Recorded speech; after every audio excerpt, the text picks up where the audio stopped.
மாம்சத்தோடு கடிச்சிட்டு இந்த வெடிக்கிற நடல்ல பூரா அதுவே பட்டுச்சு. நானும் சரி சும்மா தானே இருக்கோம், நம்ம கடாயை பற்றி ஒரு வீடியோ போடுவோம்னு போட்டோம்.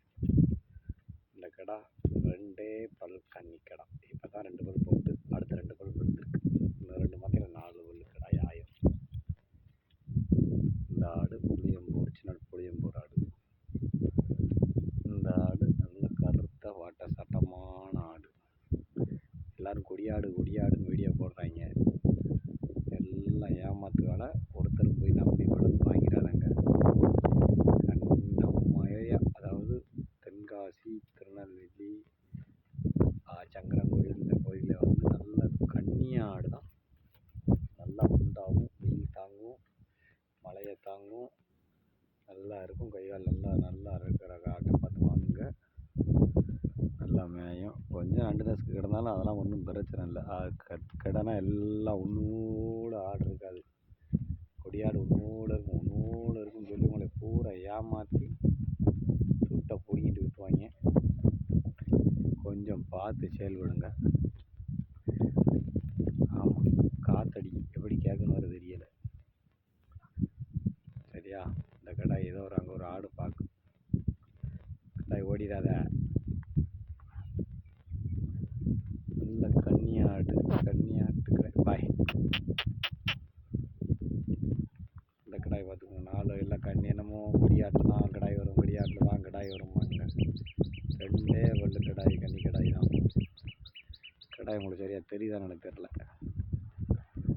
பார்த்தா அடுத்த நான் 2 ஆனோன்னு 2 பல்லு போய் சொல்ல மாட்டேன். இந்த 2 மாதத்தில் 4 பல்லு ஆயிரும். அது முதல் 2 பல்லு இருந்துச்சு, இப்போ அடுத்த 2 பல்லு விழுந்துருச்சு. விழுந்து முளைக்க ஆரம்பிச்சிச்சு.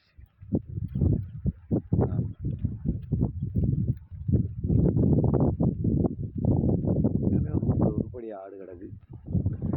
பெரும்பாலும் இப்போ ஆடு வாங்க நினைக்கிறவங்க மேய்ச்சல் இல்லாமல் தீவனம் வாங்கி வளர்த்தேன்னா கட்டாய நட்டம் உறுதி. நம்மளால் நீங்கள் அதுக்கு ஒரு ஆள் போட்டு தீவனம் போட்டுலாம் வாங்கிட்ட நீங்கள் இறங்கி மேய்க்க முடியுமா? அதுக்கு பசுந்தீவனம் கிட்ட இருக்கா? வீட்டில் இருந்து கட்ட முடியுமா? அப்படிலாம் 30 ஆடு 40 ஆடுலாம் கட்ட முடியாது. அவங்க சொல்கிற மாதிரி நான் பண்ணையில் 10 ஆடு வளர்த்தேன் 20 ஆடு வளர்த்தோம்லாம் கதையாகாது. எவ்வளோதான் குலை இருந்தாலும் மேய்க்கணும். மேய்க்கலைன்னா அந்த பண்ணை நட்டம் நிச்சயமாக வரும். அப்படி நீங்கள் இல்லை நான் தீவிரம் ஃபீடு போட்டு வளர்த்துருவேன் வச்சுருவேன்னா அது சும்மா யூடியூப்பில் உங்களை ஏமாத்துகிற வேலை மட்டுமே. நீங்கள் ஃபீடு போட்டுலாம் வளர்த்தா அந்த ஃபீடுக்கு வளர்த்தும்போது ஆட்டுக்கான விலைக்கு வரும்போது கட்டாது. வாங்கின செலவும் விற்ற செலவும் கரெக்டாக இருக்கும். 500 1000 ரூபா கிடச்சாலாம் கட்டாது. அது வாடு காட்டில் மேயணும், தண்ணியாக குடிக்கணும், 2 வீட்டில் தவிடு போட்டு தண்ணி வைக்கணும், 2 அரிசி போட்டு வீட்லேயும் வைக்கணும், காட்டிலையும் பார்க்கணும். அப்படின்னா தான் அந்த ஆடு உண்டாகும், சத்து பிடிக்கும். அது ஆடு விரட்டுதாக. சரி பார்த்துக்கோங்க. ஆடு வளர்க்க ஆசைப்படுறவங்க வேலை பார்க்க தயாராக இருந்துக்கோங்க. மேய்க்கணும். வெள்ளாடு ஒரு வெள்ளாடு ஒரு பசுமாட்டு தீவனம் திங்கும். இதுதான் பழமொழி. ஊருக்கு கிராமத்துப்புறங்களும் தெரியும். சிட்டியில் சும்மா அவங்கள ஏமாற்றி அந்த கொடியாடுன்னு யூடியூப்பில் வீடியோ போடுறாங்க. பசு வந்தானே அந்த வந்தானே இந்த வந்தானே கரசக்குளம் ஒரிஜினல் கொடியாடுன்னு போட்டு 2 முறை போட்டு நாசமாக ஆக்கி போடுவாங்க. முதல்ல தின்னு விடுவாங்க. பார்த்துக்கோங்க. எல்லோரும் கரசக்குளம் அந்த இந்த இதுன்னு வீடியோ போட்டு தள்ளுதாங்க. எல்லோரும் இப்போ வீடியோ போட்டு குட்டி இறந்தவங்க டெலிவரி சார்ஜுன்னு போடுவாங்க. வீடியோவில் பார்த்துலாம் ஒரு குட்டியை கன்ஃபார்ம் பண்ண முடியாது.